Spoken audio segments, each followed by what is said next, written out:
Okay, so welcome everyone. Sorry about the late start. We'll make the introduction quick so we can get started. If we're serious about restoring ecosystems and changing unjust systems, we have to be radically open to other ideas and ways of thinking. We're so fortunate to have some amazing sculptors and true visionaries here today to speak about their work transforming chocolate into chocolate and palm oil into land ownership on a former Unilever plantation in the Democratic Republic of Congo. I'd now like to introduce Mathieu Kassiama and Siddharth Tamasala, who are here representing the Congolese Plantation Workers Art League. The Congolese Plantation Workers Art League uses art to attract capital, legitimization, and visibility to the plantation. These sculptors operate from a former Unilever plantation in Lusanga, where they opened an OMA-designed arts and research center. First making molds from river clay, they then 3D print and cast their sculptures in chocolate and palm oil, creating pieces that critique and intervene in the exploitative economics of the global trade. CATPC, that's the acronym for their group, uses the income from art sales to buy back and restore their land using the principles of agroforestry.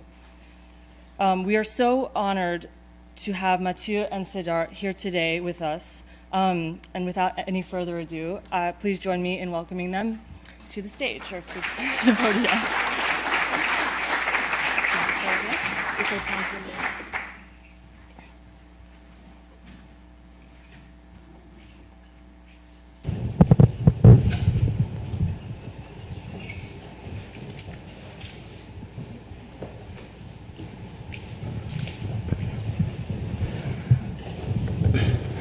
Bonjour.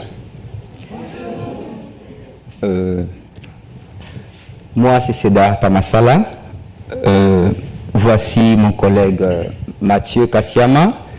À nous deux, nous représentons notre coopérative d'artistes, le Cercle d'art des travailleurs des plantations congolaises, basé à Lusanga, en République démocratique du Congo, au centre de l'Afrique. Nous sommes heureux d'être là parmi vous et nous vous remercions pour l'invitation. Sans plus tarder, on va partager notre expérience, l'expérience de notre coopérative à Lusanga. On peut voir sur l'image, la carte, l'emplacement de Lusanga qui est non loin de la capitale. Lusanga qui fut et qui est une plantation monoculture d'huile de palme initiée par la multinationale Unilever et qui a sévi sur la nature, sur les gens, sur les animaux pendant plusieurs décennies. Et la monoculture imposée, le système de plantation monoculture imposé par la multinationale Unilever a rapporté beaucoup d'argent, beaucoup d'argent. Et cet argent a servi à construire plein de choses, beaucoup de choses, notamment les musées, des grands espaces somptueux pour montrer l'art, pour montrer la beauté, et pour permettre aux artistes de faire la critique, mais une critique qui reste stérile. Pourquoi stérile? À travers ces schémas, je vais essayer de vous expliquer ce qui se passe réellement sur place à Lusanga. Sur le schéma, on voit là en bas, à gauche, la plantation, la réalité de la plantation monoculture à Lusanga, où la terre, la nature et les gens ont été appauvris par ce même système monoculture, mais l'extraction des fruits de la plantation, elle, transformée par les usines, a généré beaucoup d'argent, beaucoup de bénéfices pendant plusieurs décennies. Et cet argent, comme je disais tout à l'heure, a servi à construire plein de choses, beaucoup d'infrastructures loin de la plantation, notamment les musées. Et ces musées, qui sont des bons espaces pour le développement des artistes, permis aux artistes de s'exprimer, d'exprimer leurs idées, mais aussi de créer une économie tout autour du musée. Et rien de tout cet argent investi n'est retourné à la plantation, donc à Lusanga. C'est pour cela que la critique reste stérile, parce que elle ne touche pas du tout l'endroit d'où tout est parti. On voit les méfaits de la monoculture sur la nature. Sur cette image, on peut bien voir les dégâts causés par la monoculture. Et l'entreprise d'Unilever, après avoir fait plusieurs profits pendant plusieurs décennies, a donné comme résultat l'appauvrissement du sol et des gens. Une fois que les arbres étaient vieux, Unilever a décidé de partir, parce que pourquoi rester là? Il n'y a plus rien à gagner, les arbres sont vieux. Ils sont partis et nous, on a hérité de ça. Nous, les gens de la plantation, on a hérité d'une terre aride, on a hérité des arbres qui ne produisent plus. À travers ces dessins, j'explique un peu la démarche de notre projet, le CATPC, le Cercle d'art de travail et plantation congolaise, qui est une coopérative d'artistes, plusieurs artistes, à Lusanga, a pensé et a réfléchi après cette situation, comment essayer de la changer, comment essayer de nous détacher de cette emprise, de ce blocage qui fut imposé. À gauche du dessin, on voit l'Afrique, et au centre, c'est Lusanga, où nous habitons. Et les artistes planteurs que nous sommes avons décidé de faire l'art, les sculptures, en argile d'abord, et puis transformer en chocolat. Donc c'est un processus qui passe par le scannage des sculptures en argile et imprimé en 3D en Europe avec le chocolat même venu de la plantation. Et avec ces sculptures en chocolat,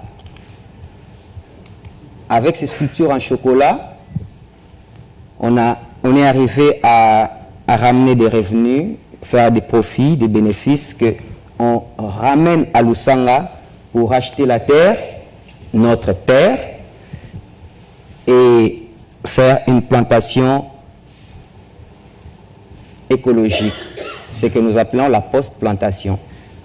Et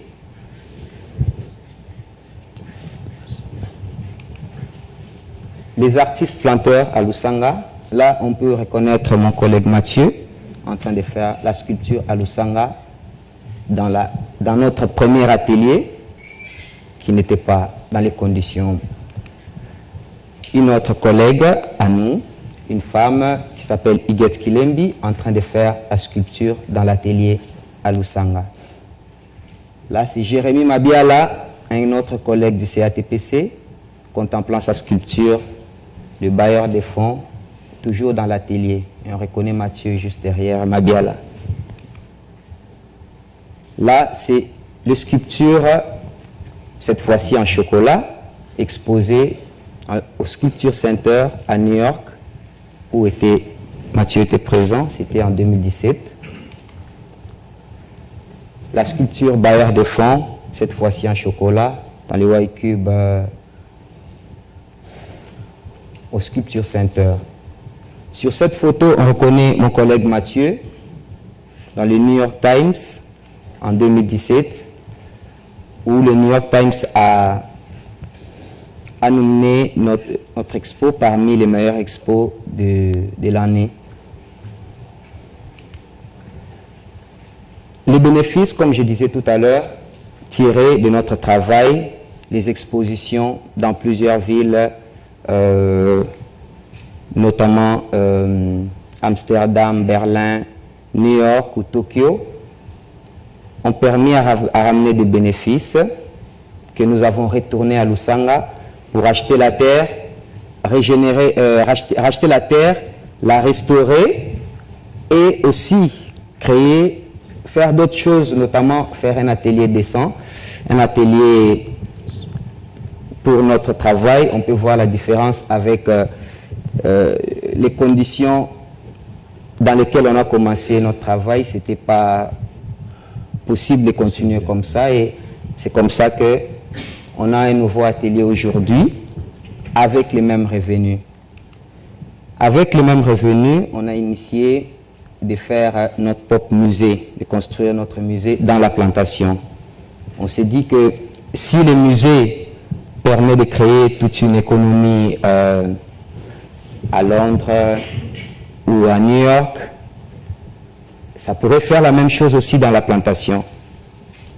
Et d'où l'idée de construire notre propre musée dans la plantation. Là, c'est l'inauguration de notre musée. Il y a eu plusieurs personnes qui sont venues, à peu près 2000 personnes des environs pour venir assister à l'événement, à l'inauguration.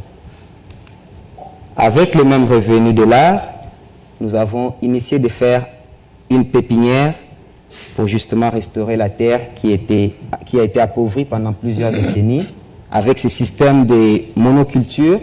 Et nous, on décide de faire une plantation, l'agroforesterie avec une multitude de plantes pour justement changer cette réalité qui nous fut imposée depuis plusieurs décennies, à nous et à nos parents, à nos grands-parents.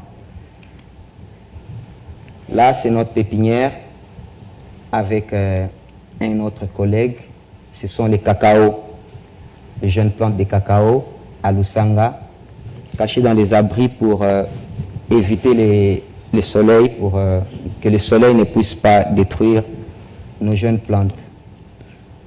Là, on reconnaît le musée, notre musée de la post-plantation, mais juste là au fond, vous voyez que les hectares de terre ont été emblavés. J'aimerais préciser qu'avec les revenus, nous avons racheté jusque-là 85 hectares de terre qui nous appartiennent et avec ces terres, on veut faire quelque chose pour nous, pour notre communauté et pour notre futur. Et autour du musée, voilà, on voit les hectares déjà avec les plantes. On a des cacao, on a des bananiers, mais beaucoup d'autres plantes aussi, genre les plantes médicinales, les fruitiers, mais des plantes aussi pour fertiliser le sol, parce que le sol a tellement été appauvri pendant plusieurs années. Et donc il faut trouver un moyen, comme on veut être écologique et on n'utilise pas d'engrais chimiques du tout. Et du coup, on a des techniques pour fertiliser le sol. Là, c'est notre première cabosse de cacao récoltée l'an dernier dans notre plantation. Et aujourd'hui, il y a encore beaucoup plus. Je vais vous inviter à visionner ce bout de vidéo pour voir, mais je vous demanderai de faire attention à la hauteur des arbres où les planteurs sont obligés de grimper pour cueillir les fruits. Nous allons suivre ces petits extraits.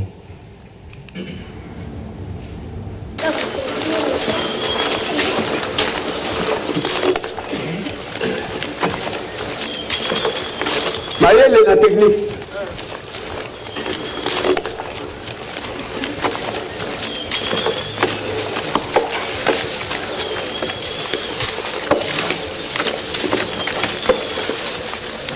Uba halamba mugo halamba mumwila dari mbia ba. Mwana jeda gile mbia.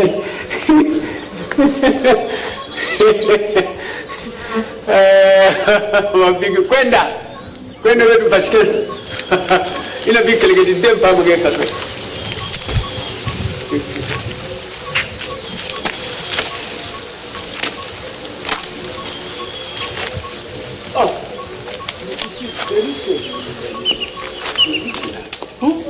Dal beu me kusetu la nguba kwako. Beu me tu la nguba na Senga sia. Kala la nguba. Senga. Unenge solo bempila ngeme pande ngepilina. Ale ngetu.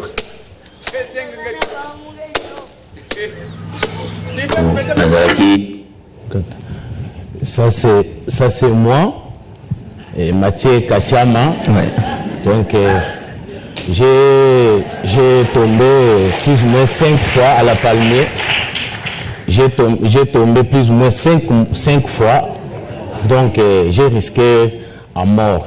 Donc 5 fois. Mais c'est pour ça que j'ai décidé que je peux changer mon travail. Donc c'est ça. Oui, comme disait Mathieu, 5 fois tombé d'un palmier si haut, c'est encore une chance qu'il ait ses 2 pieds et c'est vraiment un miracle. Et donc, on voit bien que la condition dont nous, gens de la plantation, ce n'était pas une condition qu'on pouvait accepter encore pendant longtemps. D'où l'idée on a réfléchi à comment changer cette situation et à ne pas accepter de subir ce qui nous a été imposé et de prendre notre avenir en main. D'essayer vraiment de faire bouger les choses par nous-mêmes et de nous prendre en charge. À travers cette autre vidéo, je vous invite à avoir un aperçu encore plus concret de notre communauté, de Lusanga, de nos autres collègues qui ne sont pas avec nous ici, de notre organisation et de notre président. Sans plus tarder, regardons.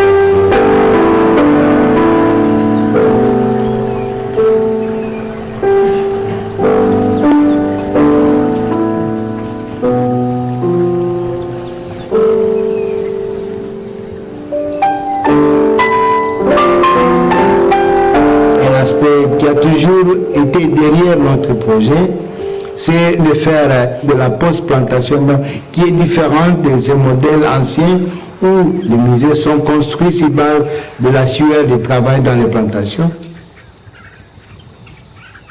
Il y a eu la plantation d'univers avec tout ce que ça a apporté d'inconvénients en termes de monoculture. On a remplacé la forêt naturelle par des palmiers à huile, qui a été un désastre sur le plan écologique, avec un sol pratiquement pauvre. Et pour l'écologiste que je suis, c'était intéressant de dire, voilà, ce terrain pauvre, on peut le restaurer. Et notre vision de la post-plantation, c'est après cette plantation, nous amenons la biodiversité.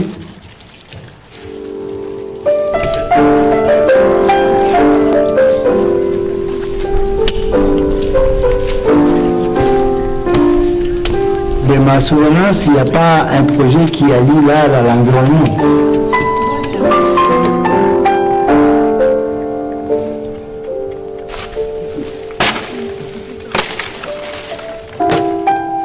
Il y a un rôle qu'on va jouer en termes de lutte contre les changements climatiques.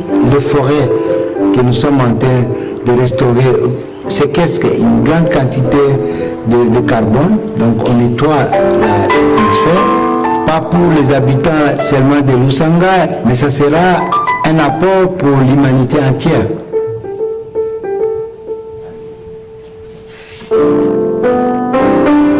Sur le plan social, l'impact est là. Les travailleurs qui avaient au maximum $20 le mois, aujourd'hui, après un trimestre, ils peuvent gagner $1 000, ce qui est énorme.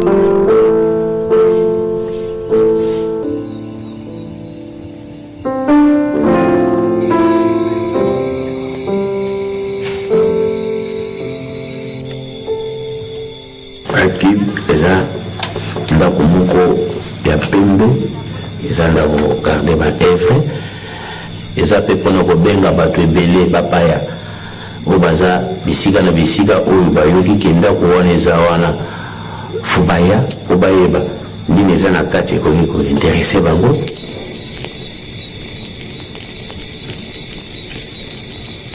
Ça c'est génial. Ça c'est l'idée de Dieu qui a envoyé ici en Afrique. Tous les Africains, tous les Congolais, ça c'est votre projet.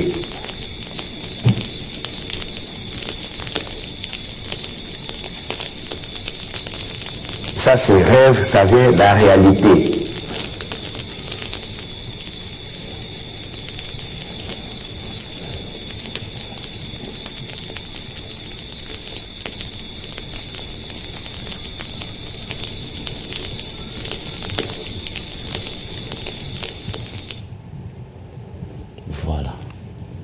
Voilà. À travers ces films, on a un aperçu un peu plus clair de ce que c'est notre projet, notre milieu à Lusanga, la post-plantation, les membres, et puis voilà. On s'est fixé plusieurs objectifs, mais le principal, c'est de racheter encore plus, beaucoup plus de terres. On est déjà à 85 hectares, mais on s'est fixé d'atteindre 2000 hectares pour pouvoir racheter la terre, restaurer la terre qui est détruite, mais aussi racheter des forêts naturelles parce que de plus en plus ces forêts sont en voie de disparition. L'agriculture qui est faite n'est pas faite dans les normes et ça détruit. Et nous, on veut racheter ces forêts, les terres qui contiennent des forêts naturelles pour pouvoir les conserver, pour pouvoir les veiller sur elles pour qu'elles ne disparaissent pas justement. Et où il n'y a pas de forêt, justement on trouve des techniques d'agroforesterie pour justement restaurer les terrains. Et là, on voit notre pépinière où il y a toujours des arbres qu'on remplace quand on a planté. Il faut remplacer parce que les hectares emblavés, il y a toujours des hectares emblavés. Donc voilà où nous en sommes avec notre projet. Je vous remercie.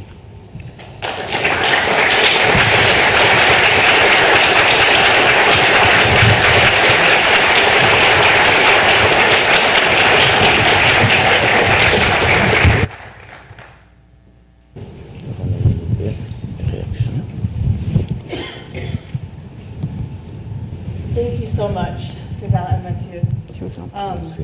And we are now going to have a moderated discussion with the artists. So I would like to introduce Cécile Froment, the moderator, who we are very grateful to have here with us today from the History of Art Department at Yale. Cécile Froment is an associate professor whose writing and teaching focus on the visual, material, and religious culture of Africa and Latin America, with a special emphasis on the early modern period and on the Portuguese-speaking Atlantic world. Her essays on African and Latin American art have appeared, among other venues, in the Colonial Latin American Review, African Arts, RAS Anthropology and Aesthetics, as well as various edited volumes and exhibition catalogs. She is currently pursuing 2 lines of research investigating areas of intersection between visual and material culture, religion, and knowledge creation in cross-cultural environments of early modern Africa and Latin America. Please join me in welcoming Cécile to the stage.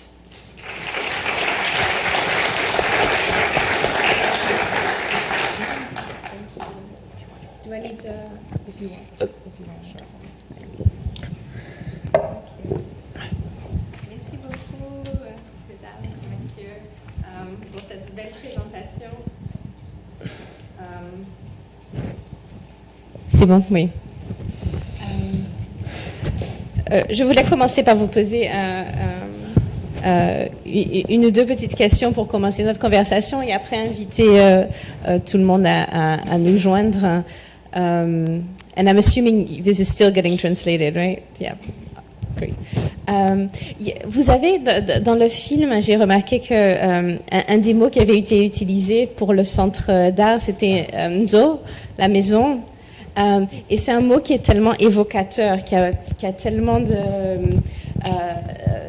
de signification en termes de communauté et de ce que ça fait pour le groupe. Et je me demandais si vous pouviez nous en dire un peu plus sur ce que vous pensez en pensant au centre comme Nzo, comme maison.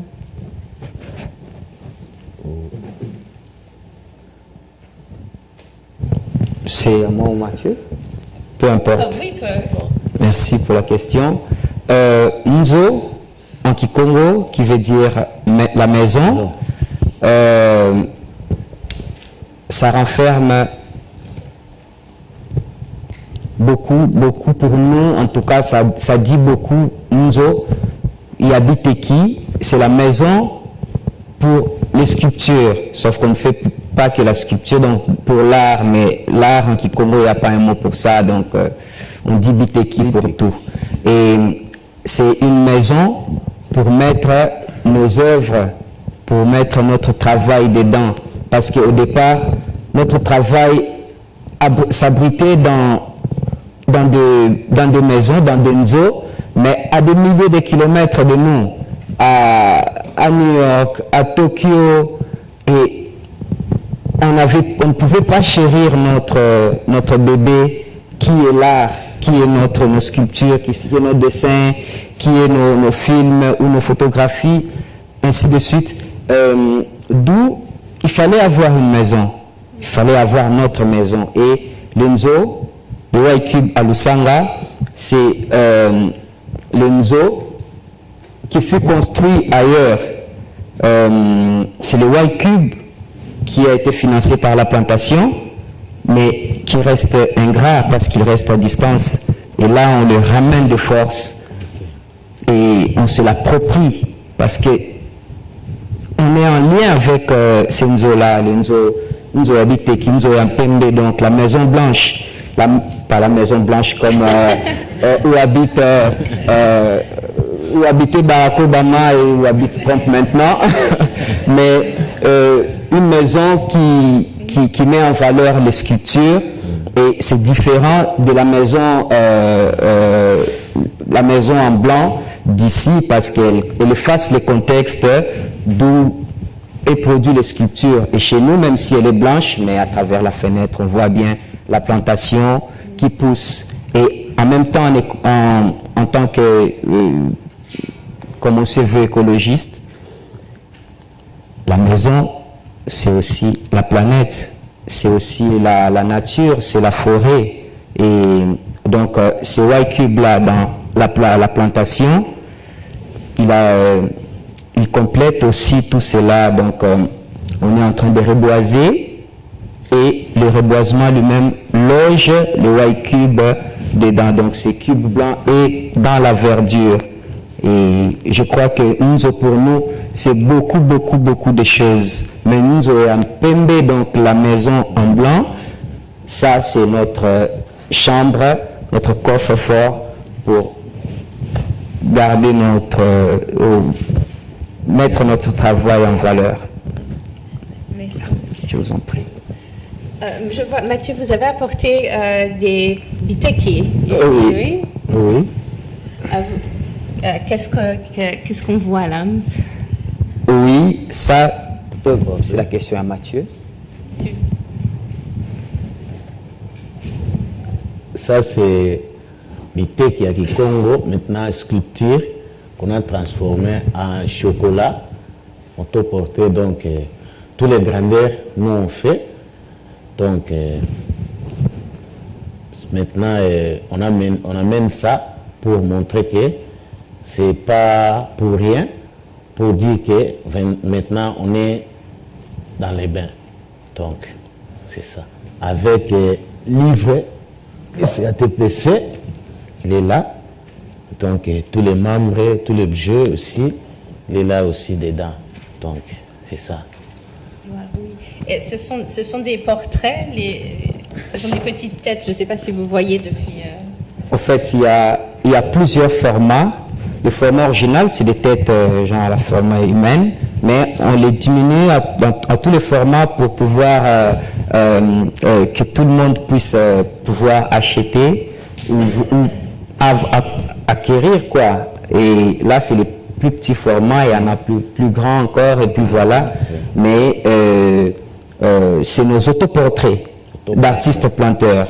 Là, c'est John Abismar, qui est un collègue à nous, et là, c'est Jérémy Mabiala. On ne voit pas bien, désolé, on aurait pu amener des plus grosses, mais comprenez que le voyage était tellement long qu'on n'a pas pu tout prévoir. Donc, ce sont nos autoportraits.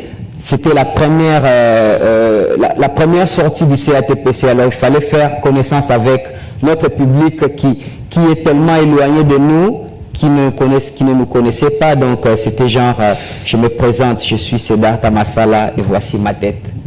Merci.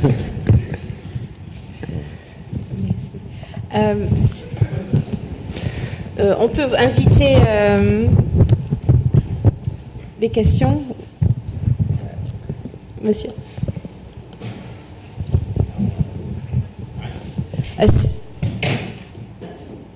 Non. Si peut-être vous parlez fort.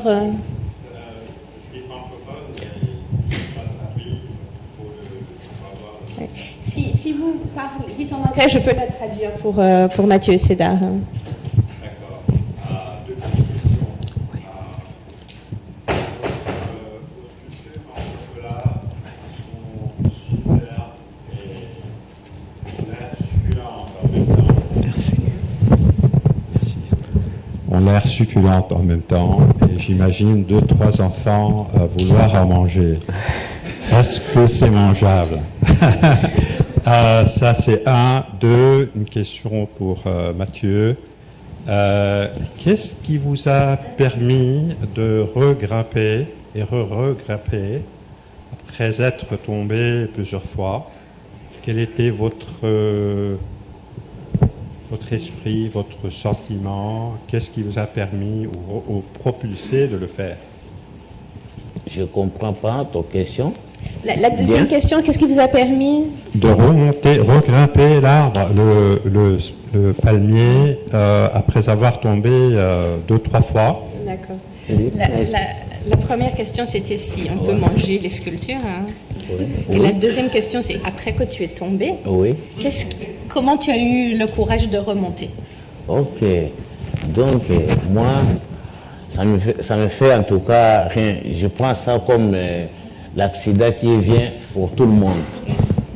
Parce que si on est en travail, tu prends accident, tu ne peux pas décider que non, je ne fais pas encore le travail là. Donc, c'était comme ça pour moi. Et par rapport aux sculptures, oui, on peut bien sûr les consommer. Nous, on en consomme tout le temps. Même si c'est luxueux, on n'avait pas les moyens avant de se permettre de goûter au chocolat. Maintenant que nous-mêmes...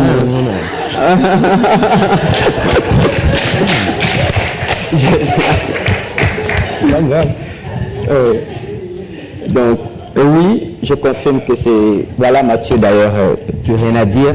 Et pour rajouter à ce que Mathieu a dit, oui, après être tombé de l'arbre, c'est vrai que c'est décourageant, mais en même temps, c'est le seul métier qu'on avait. Si on décide de ne plus le faire, il faut remplacer un autre boulot. Et du coup, à ce moment-là, on n'avait pas quelque chose à remplacer, donc on était obligé soit à faire les champs, à grimper sur les arbres, ou attendre que Mathieu fasse tomber les fruits pour qu'on tourne pour faire l'huile de palme. Donc, c'était les seules opportunités qu'on avait, on n'avait pas le choix. Avant de décider, avant de penser à ce qu'on allait remplacer à la place de grimper. Donc, voilà. C'était le côté performance de la...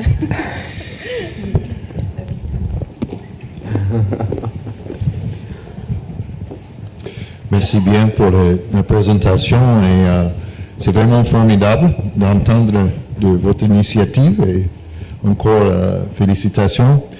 Ma question c'est que ça fait un exemple et je me demande est-ce que c'est dans les ambitions de votre association de penser à changer même au niveau des autres plantations, des autres communautés, où il y a toujours des monocultures, toujours des plantations de palmiers à l'huile, par exemple pour les transformer en polyculture au lieu de monoculture, ou initier ces activités qui peuvent augmenter les revenus pour ces communautés qui travaillent et vraiment impliquer un peu un changement dans la mentalité de ces sociétés qui gèrent ça et qui ont fait le modèle que vous avez bien exposé. Merci. Oui, tout à fait. On a l'ambition d'être soudés avec tous les autres planteurs, tous les autres travailleurs des plantations dans le monde. L'an dernier, on est entré en contact par Skype avec les travailleurs des plantations en Indonésie. Le collectif Serbundo, basé à Medan, ils ont fait un film très critical pour dénoncer les méfaits de la monoculture, et aussi chez eux, c'est le palmier aussi. Et du coup, quand on a vu leur film, on était tellement étonnés, mais contents aussi de voir qu'on n'était pas le seul à dénoncer cette violence dont on subit. Et on est entré en contact avec eux. C'est vraiment un grand collectif avec des hommes et des femmes comme nous. Mais il faut dire que on aura besoin d'un peu plus de patience, de s'enraciner, de devenir un peu plus fort pour pouvoir faire justement ces liens. Mais j'ai fait un petit flash pour les années qui suivent. On veut faire des expos collectives, des expos globales à plusieurs endroits en même temps. Et l'idée, c'est justement de réveiller les autres plantations et de les inviter à nous rejoindre pour qu'on prenne notre avenir en main. Mais en même temps, nous, on a eu beaucoup de chance parce que Lusanga, qui est la première plantation d'Unilever au Congo, après que le palmier soit vieilli, après que la terre soit aride, Unilever n'a plus trouvé intéressant de rester, donc il est parti, il nous a laissé cette terre comme héritage. La plantation était en ruine, il n'y avait plus rien. Et du coup, nous, on a repris les choses, il n'y avait pas du tout un blocage côté justement les multinationales. Mais dans les autres plantations où les usines tournent, des gens comme nous sommes des assassins face aux multinationales parce qu'on va tuer leur business, on dénonce leurs crimes sur la nature et sur les humains. Et du coup, vous savez, ils ont beaucoup d'argent, ils tirent parfois les pouvoirs du pays par des ficelles avec... voilà, mais on veut être prudent, on veut être malin, ne pas attaquer avec un petit point, quoi. Et il faut être ensemble, solidaires avec les autres planteurs pour pouvoir donner un bon coup à la Cassius Clay. Oui.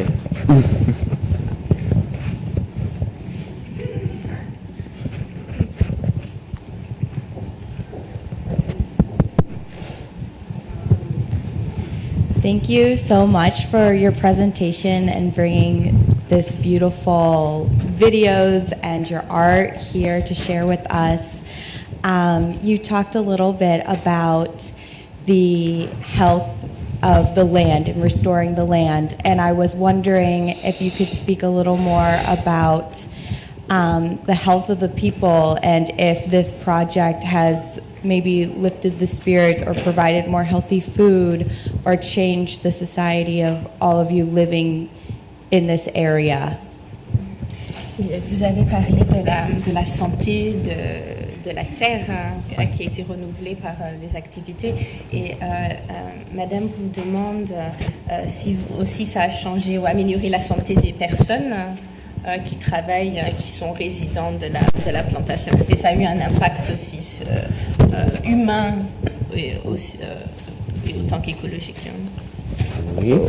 Oui, parce que nous, on a adapté le système, pas planter seulement une chose, on a planté vraiment le soja, le haricot, donc plein de choses, donc pas seulement pour vendre, maintenant pour consommer nous-mêmes sur place. Donc les bananes que vous avez vu, ça, même on a la première personne pour la bénéficiaire, c'est nous. Donc la santé, en tout cas, c'est normal ça. Donc c'est ça. Oui. Juste pour ajouter à ce que Mathieu a dit, oui, ben, regardez-nous déjà. Ben, moi, je suis maigre, c'est moi, hein. Je mange très peu. Mais je dirais que le soja qu'on a produit a aidé beaucoup avec les enfants parfois malnutris et parfois on se sacrifie, on ne vend même pas. On préfère consommer dans notre communauté, mais il faut le dire, la quantité qu'on produit actuellement, on veut aller encore au-delà pour toucher vraiment plusieurs personnes. Aujourd'hui, ça concerne que notre communauté et la communauté de Lusanga, mais on voudrait vraiment que ça touche plus loin dans les autres plantations. Pourquoi pas produire et vendre à très bas prix pour que tout le monde puisse en accéder comment avoir accès à ces produits. Et en même temps, on n'est pas Saint-Nicolas, on pense d'abord à notre communauté. Quand il y en aura assez, on pourra vraiment, comment dire, l'idée c'est de répandre d'abord la culture et amener les gens à faire un peu comme nous, à changer le style d'agriculture qui détruit justement la nature et la plantation. Parce que les gens, chez nous, les gens plantent, avant de planter, ils brûlent d'abord la forêt. Et ça, c'est pas bien. Et nous, quand on propose de planter les arbres et de faire les cultures vivrières en dessous, ça ne va pas avec la vision des autres, parce que quand on a planté les arbres et qu'on met le feu, on perd tout l'investissement des arbres. Et du coup, cette mentalité d'inculquer à planter, à faire l'agroforesterie, donc l'association des arbres et des cultures vivrières, genre le soya, le manioc, le maïs et tout, il y a encore une certaine résistance par rapport à suivre. C'est aussi les coûts, les moyens. Les gens se disent que brûler, c'est plus facile de planter, mais on y travaille pour que les gens puissent vraiment suivre et puissent être responsables à comment utiliser notre terre. Donc, voilà. Je pose une dernière question, je pense, parce qu'on notre temps est presque fini. Oui. Vous savez que je suis historienne. Hein? Oui. Alors, ce qui m'intéresse, c'est de vous demander, dans la post-plantation, oui. Est-ce que ça vous donne accès à la pré-plantation, à la culture qu'il y avait avant en matière d'agriculture, des plantes qu'il y avait avant la monoculture, mais aussi en matière d'art, d'expression, etc. Est-ce que ça permet de faire un pont avec ce qu'il y avait avant? Merci pour la question, même si je ne la comprends pas très bien, mais je vais essayer quand même de répondre. Vous savez, le système d'extraction imposé dans la plantation avec une stratégie pour faire oublier tout ce qui est passé. Par exemple, chez nous à Lusanga, il y a le peuple Pende qui a été déporté de très loin, genre 800 km ou 1000, pour venir faire le travail forcé à la plantation d'huile de palme. Comme les Pende, c'est les experts à grimper sur les arbres, ils sont venus, ils ont rejoint notre peuple, nous on est Mbala, le peuple Mbala, et les Pende sont venus, mais ils sont restés depuis, c'est devenu aussi leur terre. Mais le peuple Pende est expert en art. Il faisait beaucoup d'art, des masques, un art vraiment très sacré avec une importance, une fonction sacrée, comment dire, importante, pas seulement pour décorer, pour faire beau. Et le peuple Pende, quand il est venu travailler, les colons à l'époque interdisaient au peuple Pende de se donner aux activités artistiques parce qu'ils trouvaient que ça les distrayait. Au lieu de monter un peu sur les arbres, vous allez passer du temps à danser, à mettre vos masques là. Donc il y a eu toute une stratégie pour décourager, éliminer toute cette culture là. Et nous aujourd'hui, on trouve juste des bouts de vestiges qu'on essaie de recoller pour, comment dire, recomposer l'histoire ou revenir à ce qu'on avait perdu. Mais c'est tout un travail et ce n'est pas gagné d'avance. Donc, avec des personnes comme vous, des écrivains, des historiens, on arrive, en vous côtoyant, on arrive quand même à recomposer notre histoire et à leur donner un sens pour que là où il y a eu rupture, on puisse revenir et continuer. D'accord. Merci beaucoup. Je vous en prie. On s'arrête là? Encore une question, on peut avoir encore une question. Oui.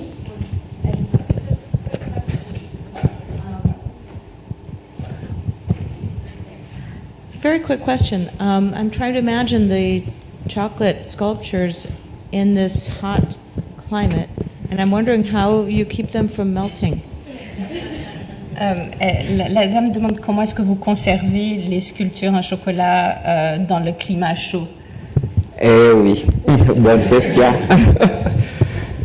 Oui, on a fait une exposition en 2016, 16, des grandes sculptures d'1,50 m, parfois moins, à Lusanga. Mais après quelques temps, elles ont commencé à fondre tellement il fait chaud et on a perdu plusieurs sculptures comme ça. Et là, on s'est dit qu'il faut qu'on arrive à mettre peut-être l'air conditionné dans notre musée. Mais ça demande les moyens. On y va mollo, mais exactement, on va tout faire pour que les sculptures, comme elles sont à New York ou à Tokyo, qu'elles soient aussi présentes à Lusanga avec les mêmes conditions. Mais c'est un processus. On rêve de ça.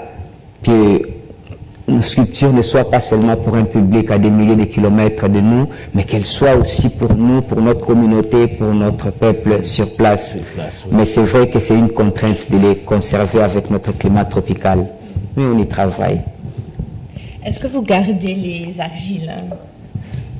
Oui, on garde les argiles, sauf que l'argile aussi a tendance à se détruire rapidement. Mais une fois qu'on a scanné les sculptures, même si l'original se perdait, on n'a aucun souci, on a le fichier quelque part dans un ordinateur ou dans une clé USB. Donc parfois on garde les sculptures en argile juste pour se souvenir, mais parfois on récupère l'argile parce qu'on achète l'argile. On demande aux mamans dans la communauté de nous amener l'argile et elles mettent un tas d'argile, on achète et une fois utilisée, quand la sculpture est scannée, on peut détruire la sculpture, récupérer l'argile pour faire encore d'autres sculptures. Oui, mais l'œuvre, on veille à ce que l'œuvre ne disparaisse pas pour toujours, à part si ce n'est pas une œuvre qui est très intéressante. Oui. Oui. Donc l'original, c'est le fichier d'ordinateur. Hein? Tout à fait. Tout à fait. Oui. Time's up. Ouais, merci beaucoup encore. Je vous en prie.